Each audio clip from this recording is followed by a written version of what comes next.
And the final circle basically is one of it sounds trivial, but it's a very important fact. CYBERTEC is fully owner managed. That means we have the ability to, as a company, as a Postgres vendor, as a Postgres support company, be as flexible as Postgres itself. This is one of the big advantages we, together with Open Source DB, want to bring to you guys and ladies, pardon. You know, when it comes to bringing Postgres to bear in your organizations. Harry. Thank you, Jan. Thank you, Amit. I am pretty happy to be here, sharing the stage with Jan and you all. My name is Hari Kiran. I'm a founder and CEO at Open Source DB. That's only a part of me. Been doing databases for the past couple of decades. Fell in love with Postgres probably in 2008, 2009. Got married to it, you know, before even I got married to my wife. So that's how Postgres is close to me. And at this point of time, you know, where the technology and the shift of databases moving towards AI, you know, many companies are investing a lot on how do we make sure our databases are AI ready. In the midst of all this, you know, there is companies like, you know, CYBERTEC, there are companies, you know, cloud companies, you know, whatnot. The one fabrics and fundamentals of CYBERTEC that I admire about Jan, you know, the CEO Hans, everybody is their focus on the Postgres development per se, right? And the ecosystem around open source, that's one of the fascinating aspects of CYBERTEC that attracted Open Source DB as a company.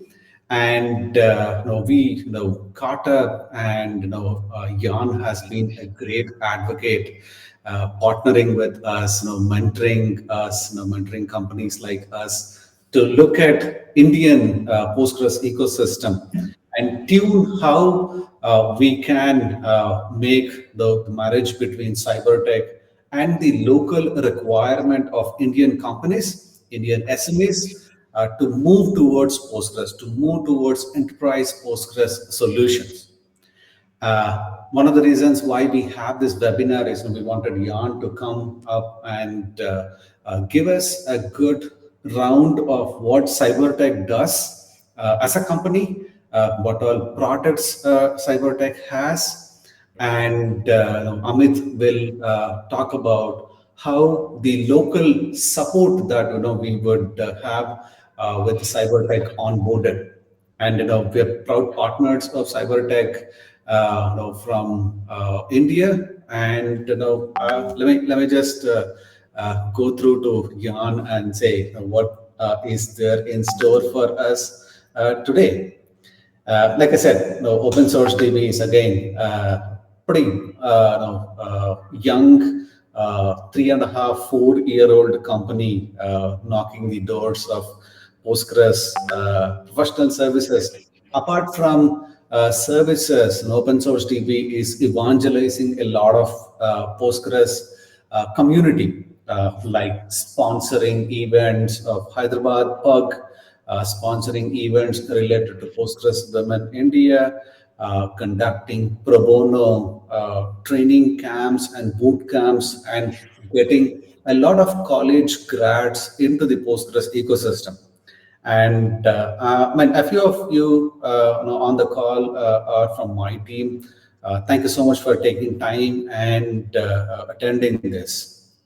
Let me go ahead and see. Turn it over to Jan and walk us through some of the RDBMSs that, you know, he has seen throughout his, you know, 3 decades of a rich database experience. Yeah, this is, and thank you, Harry, for the kind words. This is probably one of my favorite slides in the world, not just because it's impossible to look at, but because of the story which is behind it. for folks that are familiar in database management systems, and if you attend this webinar, I'm just going to assume that you're interested and perhaps have some history. But what I said in the beginning, when I started my career, my first exposure to relational database systems was Oracle, and the Oracle ecosystem makes you believe that that is the front center solution, the end all when it comes to databases. When I moved from the red bubble to the Postgres ecosystem, one of the things that I started to wonder is where did this actually come from? And that's the quick story that I wanted to share here. This slide basically depicts the geonology of databases. Basically, it started in early 1970s with Chris Date and Ted Cott, who worked for IBM at the time and wrote relational database theory. 1974, there was the great debate between Charlie Bachman, who was representative of the database technology that was prevalent at that time, which were hierarchical databases, which is a little bit comparable to a document database, a JSON document or whatever. And Charlie Bachman on the one side, Ted Cott on the other side, who represented the new built relational database theory. And in the great debate that took place in 1974, it was decided that actually relational databases are the next best thing after hierarchical databases. So this technology that was founded in 1970, which was implemented in System R within IBM as the first real implementation of relational databases, was the nucleus where it all started. From System R, later on in IBM, obviously DB2 was created and all of those kind of derivatives from that. So interestingly enough, that's the birth ground, the stomping ground of database technology. One example I always talk about is the billboard there was a picture of a billboard by MongoDB. Please excuse me if you're a MongoDB fan, but it's my favorite bashing topic. On that billboard, it said, "Real friends don't let real friends use relational databases."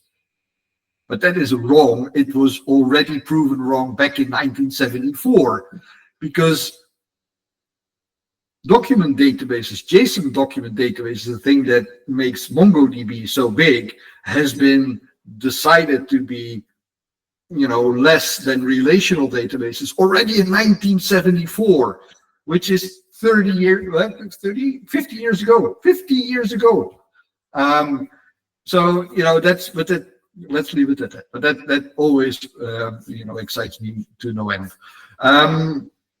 At that time, there was a guy running around in the green bit, which is Silicon Valley, who was looking for inspiration for his company. He had won a big contract at the CIA in the US, and he was looking for a solution to build his software. That guy was Larry Ellison, and he took relational database theory and built it into his company called Software Laboratories, and then thought, I'm going to adopt the code name of the project at the CIA as my company name, and voila. Oracle was born because that was the name of the CIA project. Oracle database is built on relational database theory. So if they say, Oracle is the mecca of databases, wrong, it's IBM. There was another guy running around in Silicon Valley looking for inspiration to build a project at Berkeley University. That guy was Dr. Michael Stonebreaker, an associate professor. He found relational database theory and created Ingress at the University of Berkeley. So when he did that for 7 years, took Ingress to the market. Ingress Corporation still out there, but then after another 7 years, decided to go back to Berkeley University and actually started the Post-Ingress project. Post-Ingress became Postgres because that's shorter.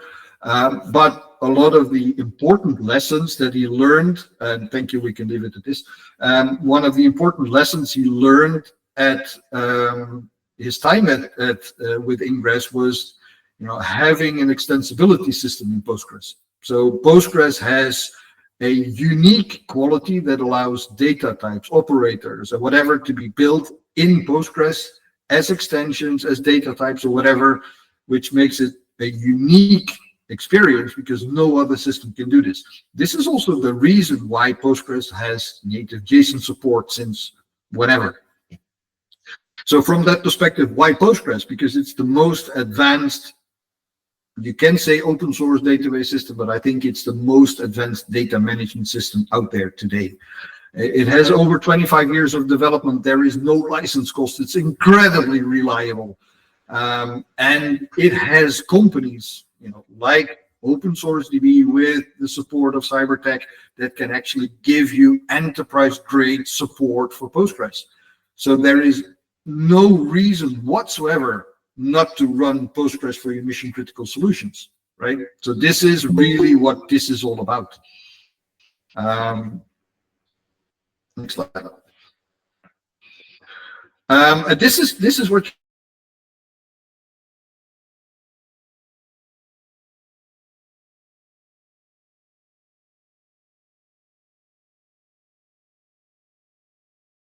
so much bigger than any individual company. It's bigger than Amazon. It's bigger than the big cloud providers. The red bars are actually a Stack Overflow survey that show Postgres as being the most used and the most loved database out there. It's the #1 database technology of choice. It's a developer's dream because of the extensibility system, and because it's been around for so long. So many people have contributed to the development, and so many people have added. We talked about JSON, the JSON implementation in Postgres. Just a few of the core elements that make Postgres into, the go-to development platform for developers today. Next slide. Great. One quick thought about what CYBERTEC is doing to the Postgres community.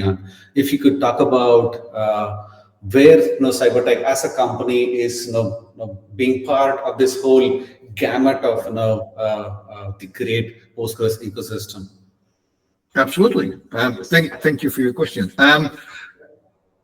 So a lot of the companies are market alternatives, if you like, in the Postgres space. Always go around, we're the biggest contributors, and we have the most core contributors, and we're the most important, and whatever.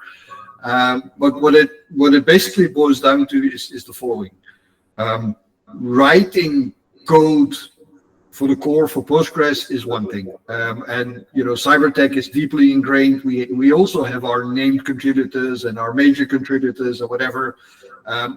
Fact of the matter is that there is one guy who writes 50% of all Postgres code. His name is Tom Lane. He's part of a company called Crunchy Data from the US. So everything else is just a lot of wind around that as well. Exactly. CYBERTEC is deep part of the Postgres community, meaning we do the core of Postgres development, and we support the core of Postgres, and we understand, and for those of you who have met, a few of our folks, this is really where extreme Postgres knowledge sits. But that's one part. What we've seen and heard around that is the extensibility system of Postgres, all the tooling and stuff around it, because a database isn't just a database in itself.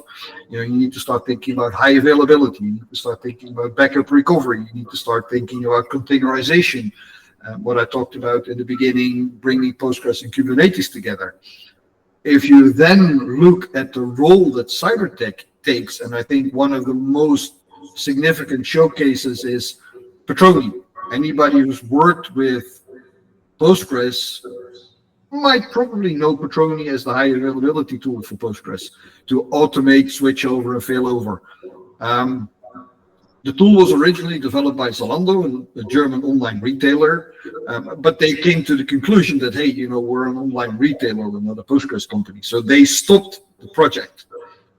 CYBERTEC took over the maintenance of Patroni. So at this point in time, Patroni, the Patroni project, which is an inherent part of the Postgres ecosystem, is maintained majorly by CYBERTEC. You know, most contributors and committers are part of the CYBERTEC family. Awesome. We maintain like 80 public GitHub repositories with bigger and smaller tools around Postgres. So I think that, to answer your question, you know, we are an integral part of the Postgres community in that sense. Thank you so much, Jan. So you want to walk us through the economics of the side of the story, you know, with CYBERTEC and the products we have got. Now, we see a lot of products of CYBERTEC. You have mentioned about Patroni. Now, you want to walk us through this piece, please? Yeah. So and thank you. This is basically the link between, you know, what I just said and how does this practically relate. Basically, there are two sides to that coin. One is full open source, you know, fully contributed part of the ecosystem, which are the tools which you basically find under the line of the first couple of tools. So things like data masking, wall bouncer, PG timetable, PG squeeze, PG watch are all free and open source tools. That is one part. The other part is there is elements that enterprise customers, and that's what I said at the beginning, you know, together with Open Source DB, CYBERTEC wants to support customers running Postgres for mission critical solutions. The ability to do that requires specific tools that might not necessarily appeal to the open source community. What I mean by that is they are focused on building the database. They're building a free-for-all, multi-purpose database system that, you know, anybody can use. Anybody can recompile, can use bits and parts of it, whatever. But if you start looking at enterprise-grade solutions, companies say, I need a specific solution that is, you know, migrator. I need to move from Oracle to Postgres, which is not something the Postgres community says, well, good, there is another database out there. Good luck with that. You know, we focus on Postgres. So moving from Oracle to Postgres is not necessarily at the key focus of the Postgres community.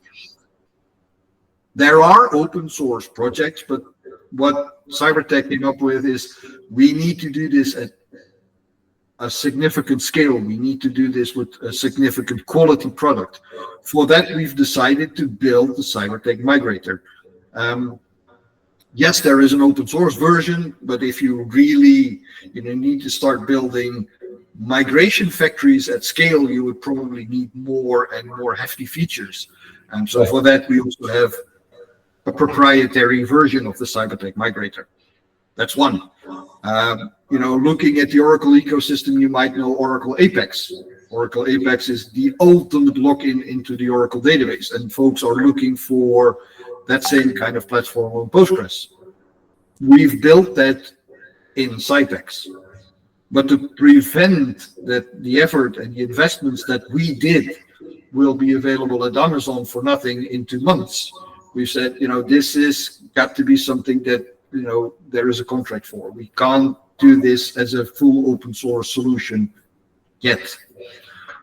Same goes for PGEE, which is the enterprise version of Postgres that boasts TDE, transparent data encryption, for instance, which was seeded to the community 6-7 years ago by CYBERTEC, was picked up by many entities except the Postgres community. So Postgres in core still doesn't have TDE, but we have this in our PGEE solution, and finally Scalefield as our database as a service, basically for Postgres. All the other tools are free and open source and available. Great, great. Jan, we have a question. Do you want to take a stab at it? How did the partnership between Open Source DB and CYBERTEC come about? What is the uniqueness of it? That's a very good and interesting question. The world's the village. That's my first remark. So, you know, if you look, it's actually a very interesting question. I used to be part of the traveling circus of Oracle. So that means, we would be part of a group of people that would travel the world and talk about Oracle all over the globe. When I transitioned from Oracle to Postgres, that was at a time where a good bunch of these members of the traveling circus of Oracle actually moved also from Oracle to Postgres. So apart from that, there is a traveling circus around Postgres as well. So folks that travel the world go to Postgres conferences, and folks know folks. So there was an individual that I knew and worked with at my previous employer who also moved out of that company, and I think he joined you, Harry, to guide and advise you around how to build open source DB. And he basically made the link. I knew that guy, he knew you, and actually, Harry, we know each other also from that time, right? So that is how these kind of motions come together. So this is built on trust, on personal relationships, on we know how we think and we know how these kind of things go. Does that help? Absolutely. Yeah, and an additional thought to what Jan said is the mutual admiration between the Postgres peeps, right? So the admiration of the contributions made by CYBERTEC to Postgres ecosystem, that is something we were attracted towards, I would say, as open source DB. We have been using CYBERTEC products, both open source and some of the closed source enterprise software, and the maturity, the engineering maturity that the CYBERTEC software have demonstrated is at a great quality, which is exactly what PostgreSQL also stands for. Just wanted to call out, yeah. Thank you. Yes. I think that's definitely right. I think we talked about this one already, so I think we can advance. Yeah. We are at the 30-minute mark, just so that I bring it up, right? If you want to cover a little bit more quicker. Great. All right. We might need a second session even. Yeah. Yeah, if you allow me to talk to this briefly, this is, and especially the flower, the pedestal, highlights basically what CYBERTEC is all about. Postgres at the core, and I usually go around the clock, so we start with assessment. Assessment can mean anything, right? From database migration assessment to the assessment how you use geoinformation systems. Many folks don't know, but Postgres is host to PostGIS, which is the most used, most loved geoinformation system. Because, why would that be? GIS systems usually were developed at universities. What do universities not have? It's money. So what do universities use? Open source. So the PostGIS system was built as an extension to Postgres, and is, in that sense also part of Postgres, part of the support that we give on Postgres. But the assessment can be, what I mean, anything from a migration to the user information systems to architectural assessments, anything.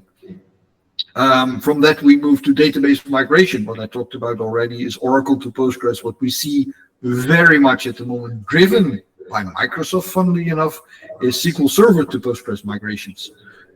So there is a distribution of Postgres that actually speaks SQL Server.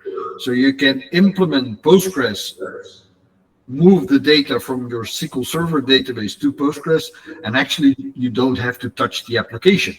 So that makes obviously a very interesting and quick way to move, from SQL Server to Azure Postgres, for instance, which is a path that is supported and not just run but also supported by the combination of open source DB, CYBERTEC, and Microsoft combined. But also ingress DB2, whatever, any database, MongoDB.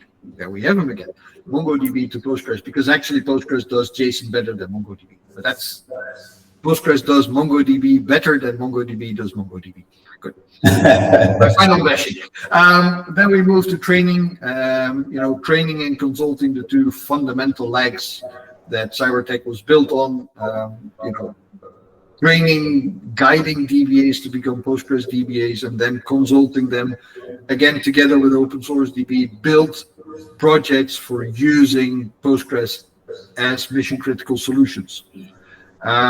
If you go to application, we talked about CyPEX already a little bit. This is really where, either you're missing some functionality after a migration, you want to use CyPEX for greenfield application development, or you have a central ERP or CRM system that you want to extend.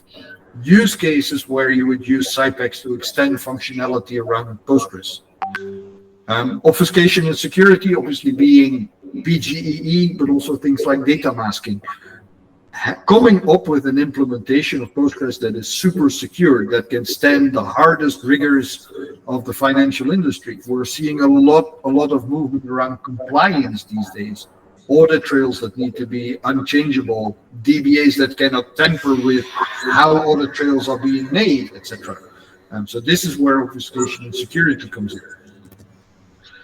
If you talk around cloud automation, it's the scale field solution. It is a way where running Postgres and Kubernetes with full API integration is something where you simply put it on your private cloud, and presto, you've got your database as service solution done.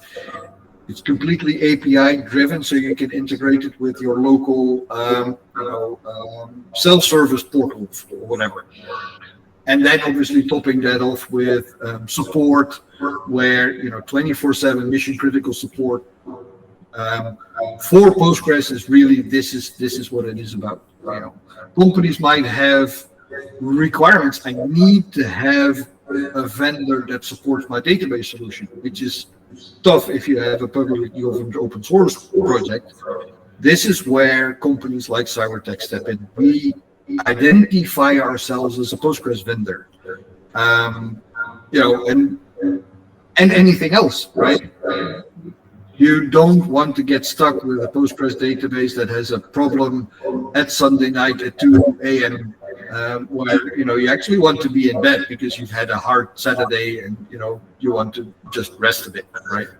So this is where this comes together. And Ari, I think you have a very interesting slide where you translate how CYBERTEC support feeds into open source DB support and how you translate that to your local support. Right. So Amit, you wanna go ahead? Sure. So if we touch upon it quickly, right? Basically, what we do is we are the sole distributor for CYBERTEC and their offerings within India. All right. That's the base of it. With that said, yes, for us or for consumers, CYBERTEC, as Jan mentioned, is a Postgres vendor, right? What do they offer? Basically, there's a plethora of things that CYBERTEC has on offer, right? I will go through, if time permits, I could go through that in detail sometime later. But basically, saying it falls into three classes of categories, right? It's either professional services, or it is support, or it is a few tools, right? How does it help you? What does it do for you guys? Whether you're a consumer at a basic level and you just need a little bit of help, something that Postgres professional services can manage, that can be done. If you're an intermediate user and you have a basic Postgres setup and there are additional things that you want, right? As an intermediate Postgres user, even then there are offerings which can fit your use case. And let us say that you have a reasonably vast Postgres deployment, and you want, as an advanced Postgres user, you want 24/7 support. An interesting thing that we offer with CYBERTEC, which they themselves offer, is a total of 7 years of legacy support, right? Even the community looks up to 5 years back from whatever is the latest version. With CYBERTEC, you will get it until 7 years, right? So those are the things why somebody who is using Postgres at any different level, they should consider. Okay. that's basically it for what you do, right? Hari, do you want me to go a little bit more onto on how we interlock? We will come back to you in a moment, Amit, right? What I want to piggyback is this interesting slide, Jan. So if Yeah. we look at this, right, this is huge, right? The amount of contribution, as a company, CyberTech does at the overall PGDG is just enormous. Would you wanna throw some light on this, please? Yeah, so if you look at Postgres, and I actually had a very interesting discussion this morning also with another partner of us in Belgium, right? If you look at how Postgres started, when Bruce Momgen, the founding father of the Postgres community, actually took Postgres from Mike Stonebreaker from the university. In the beginning, it was him and his co-founder who basically were working day and night to make Postgres run 24 hours without crashing. We're talking over 25 years ago, right? That's the tip of the iceberg. Bruce is still, you could compare him to, he's the CEO of the largest software development organization in the world by far, right? The Postgres core team, which are 7 members at the moment, you can find all about this at postgresql.org. But the 7 core team members do basically the governance of the Postgres project. Make sure that we have enough committers, major contributors, committers, major contributors, named contributors to the project that actually write code. I mentioned Tom Lane as being one of the central folks, but if you look at the CYBERTEC group, we have 2 major contributors in Christoph Berg, who also runs the Debian packaging for the Postgres community. So if you run Postgres on Debian, this stuff is built and packaged by Christoph. And Laurens Albe, who is, if you are on Stack Overflow, if you ask a question on Postgres, chances are big Laurens will answer. Laurens is my colleague. We have contributors including Ans Asma. I've seen Ans give a presentation at Postgres Europe last year, where there were, I think, 100 people in the room, and I think 4 people were able to understand his presentation until the end. Not because he explained it badly, but because the level of what he was doing. And he called his presentation roaring bitmaps. And I first thought this is a marketing term, but in Postgres, there are roaring bitmap indexes. A roaring bitmap index helps you find things in fractions of a millisecond. And he was presenting about that. If you have ever been to a Postgres conference, you will have met Pavlo. Pavlo is the biggest guy in the room, but he's also a colleague of mine. Bernd Helmle, Andreas Seltenreich, who joined CYBERTEC from another Postgres company. Extremely bright minds and extremely well vetted on Postgres. This is what CYBERTEC brings. This is our contribution to the core. But if you then start looking at folks that do more smaller things like translation of manuals, fixing bugs, organizing conferences, there are 50,000 people contributing year after year to a Postgres version, and that number is still growing. Yes. And then finally, the green bit, Postgres is nobody knows who are using Postgres, because if you download Postgres, you don't even have to leave your name or your credit card or anything. Right? We know it runs on network hardware, it runs on video recorders, it might run on your set-top box that you have on your phone at home, traffic light systems, financial institutions. If you use Apple Pay, your data is processed through Postgres. It's everywhere, right? So we don't even know how big the project actually is. Thank you, Jan. So now looking at, we have seen a good amount of Postgres, and then we have seen a good amount of community, right?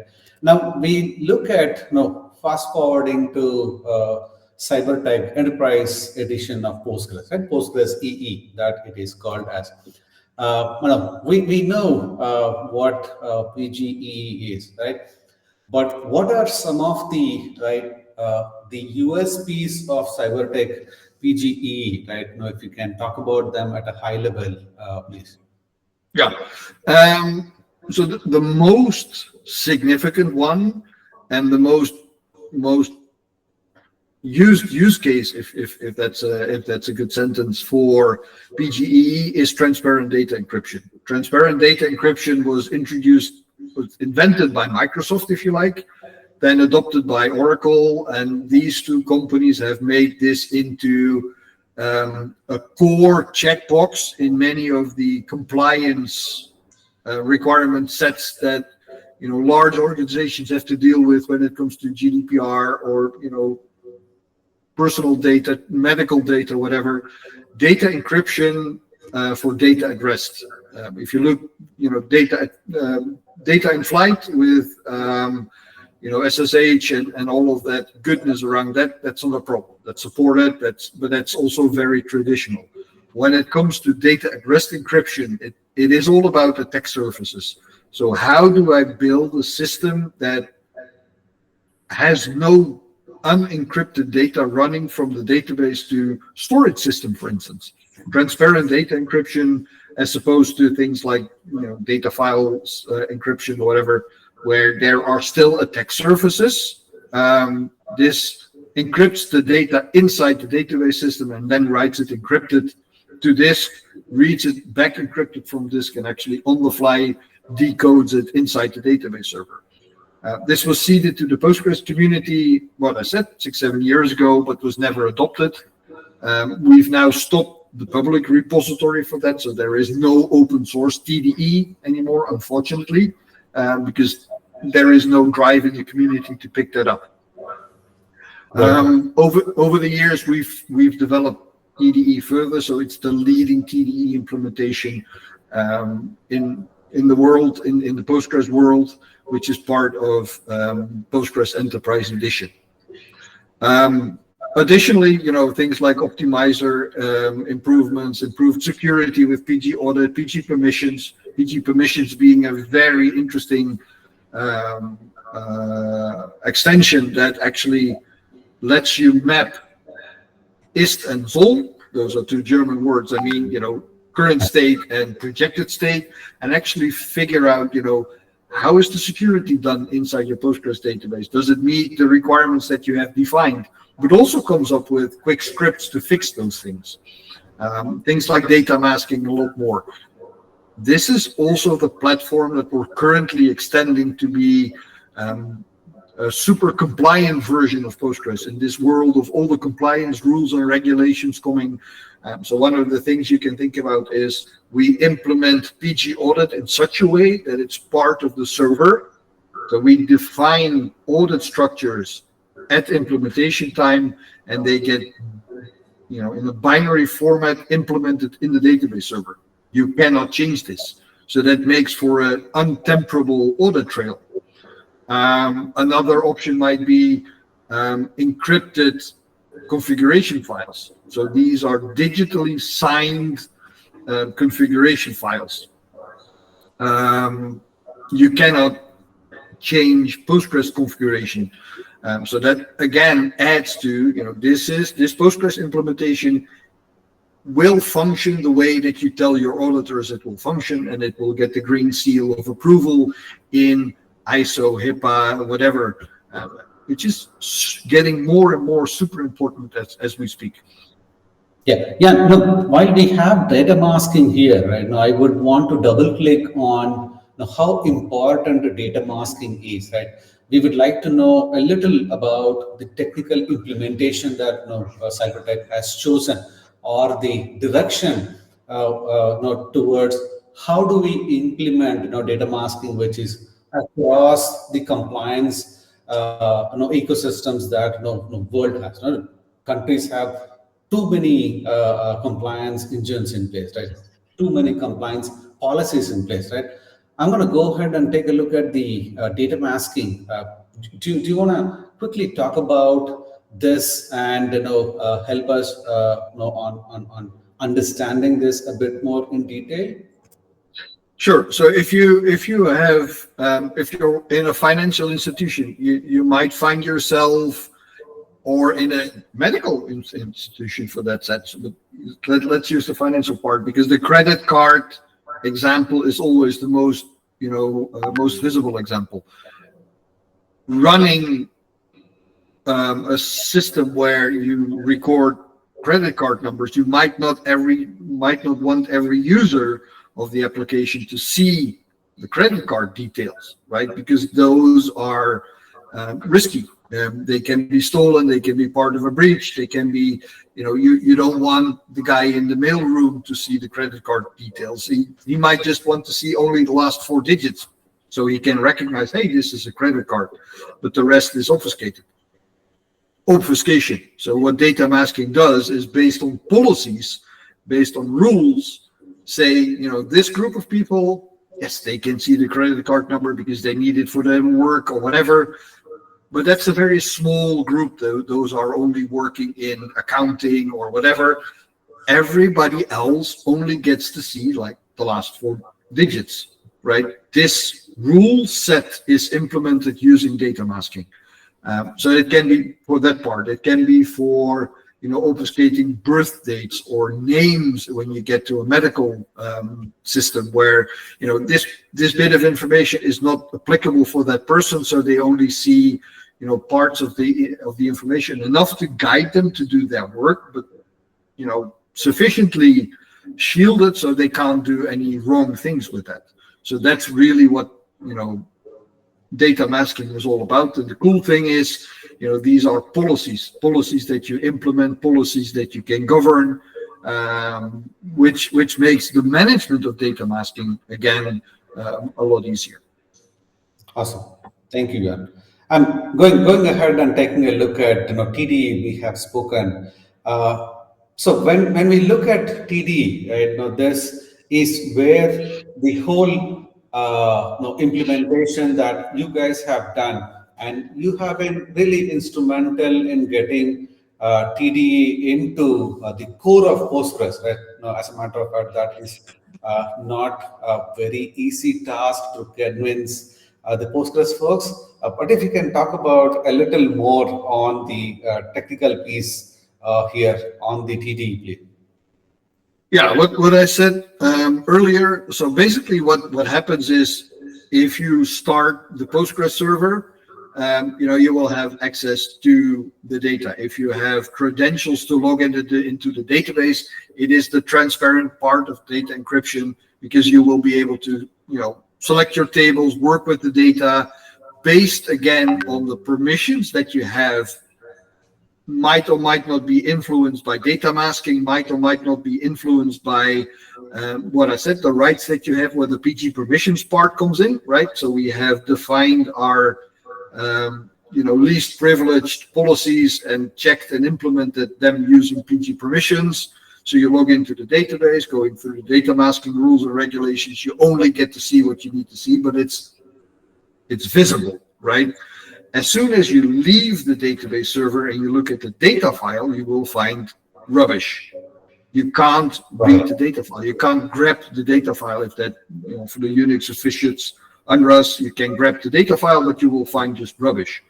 What happens is that, based on a DEC, a database encryption key that can be managed by, any key management system, at the start of the database, this database encryption key is fed to the server. With the DEC key, the server is able to read the data files and encrypt the data on the fly in the database server, and serve the unencrypted data to the users of the database. This uses a 256-bit, and we're working on heavier encryption, but this is state of the art at the moment. The interesting bit is that we've built it in such a way that the impact of encrypting and decrypting is almost negligible. So we're talking about a 1-2% performance impact, which is nothing, right? So you don't even notice that this is being done. And the way that we have done this is the true TDE, and that, to your point, Harry, makes it tricky to implement, because it doesn't just do data files, it does log files, it does the the transaction stream, so the whole stream that comes from the database to a replica. So all the replicas are also encrypted. Backups are automatically encrypted.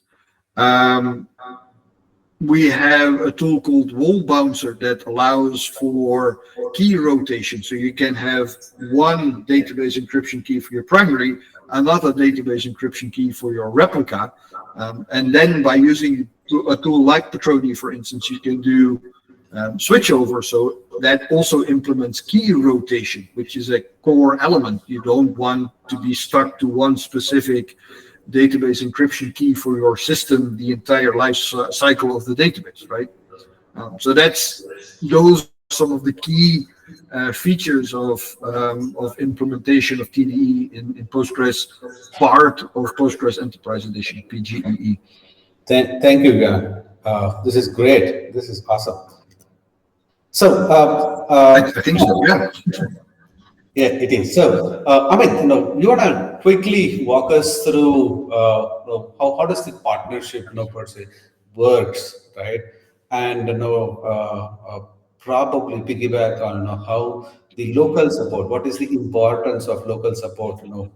While I know we are at the top of the hour, very close to the top of the hour. Plus, yeah, please go ahead. Amit, you are on mute. Sure, thanks. So to kind of like round it off, right? So essentially, CYBERTEC is the OEM. They have the software. They have all of those things. But from a domestic perspective, you always need like a domestic point of contact. You need somebody who's in your time zone. If need be, you want somebody who can come over, say hello at your office. There are a lot of these domestic nuances in specific tenders, right? If you want to apply, you might require a vendor, or you might have a requirement of a local office or a local entity, right? So to ensure that all of these things are taken care of and have a local presence, right? That's where we step in with CYBERTEC, right? So does that mean CYBERTEC will help, will not help? Of course they will help, right? But it's like we are their first line of engagement from a customer perspective here, right? If you've got any questions, right? How does a certain thing work? Is a download working? I'd like to get a contract. How do I go about it? I would like to figure out what exactly is a good fit for me, right? There are a lot of offerings. PS is there, a lot of products. Enterprise support is there. The enterprise support has its own variants. So there's a lot to go through, right? Essentially, where we come across is that, all right, not only do we engage with prospects to take over the first line of communication, will also help you take it to the end of it after your contract, in helping you with the initial download support, right? So essentially, we are going to be the connect between you as an end user and CYBERTEC as an OEM. Awesome.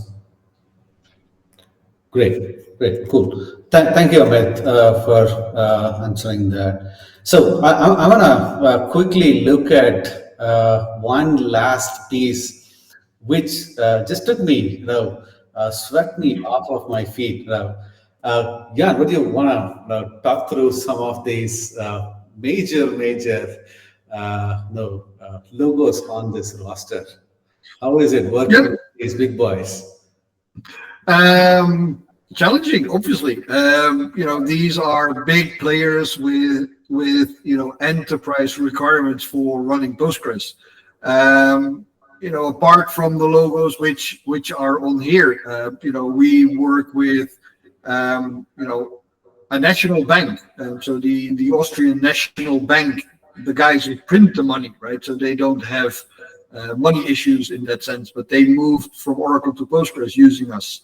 If you look at, and I'm specifically talking about a couple of logos which are not on the slide. If you look at, pharma organizations, we're working with the 5 biggest, but the largest privately owned pharma company in the world. We're working with the second largest pharma company in the world, basically on supporting Postgres for their mission critical solutions. If you look in the financial space, the German financial sector, that's actually run by one single organization. from an IT perspective. That's called Finansinformatik. They are relying on CYBERTEC to build this. I talked about Apple Pay, the organization that is actually responsible for transacting Apple Pay's organizations is a Dutch financial startup. Well, it's not really a startup anymore because I think they're the largest payment provider globally. They run entirely on Postgres. You can imagine the level of expertise they have on Postgres. It is so super exciting. I'm really, really proud of that they actually come to CYBERTEC if they don't know where to go anymore, right? So these are people that essentially already are a Postgres company, but for their third level support come to CYBERTEC and use CYBERTEC's extreme Postgres knowledge to be able to answer those final few questions that they might have. As an example, there is a US entity that builds software for medical implementation. So a dentist system runs globally in America. They're moving from SQL Anywhere, the SAP SQL Server implementation that's being shut down in a year, I guess. So they're moving from SQL Anywhere to Postgres, and they're using us for support and guidance on how to do that. So those are just a few logos which are not on the slide here that I can even talk to. Thank you, Jan. I know we are at the top of the hour. I see one question from Nikhil. Are there any of these Indian location clients that you can name? As the East is fairly new for CYBERTEC, and we've started working together at the beginning of the year. Not so much yet. What I can say is that a lot of these large IT organizations actually have entities in India that decide on some of the technological directions that these companies take. And I think it's a public secret that General Electric is one of these. So actually, General Electric technological future decisions are being created in India. So is it an Indian company? No. Is India driving the directions within these companies? Yes. And this is where CYBERTEC together with Open Source DB actually leverages influence. So yes and no. Thank you so much, Jan. Now, I know we are at the top of the hour. Amit, you want to close this session? We can take now. I've seen a lot of questions coming through chat, a lot of questions coming on the other channels. What we are going to do is we're going to write a follow-up blog post and see if we can, grab Jan again, probably in the new year. He's a busy man. Let's see, what are the possibilities, and we'll keep in touch, right? Thank you so much for you all, taking your time and then getting out here and asking those questions and listening to what we had to offer. Great. Cool. Thank you very much. Thank you. All right. Thanks. Thanks again. Bye-bye. And we'll see you later.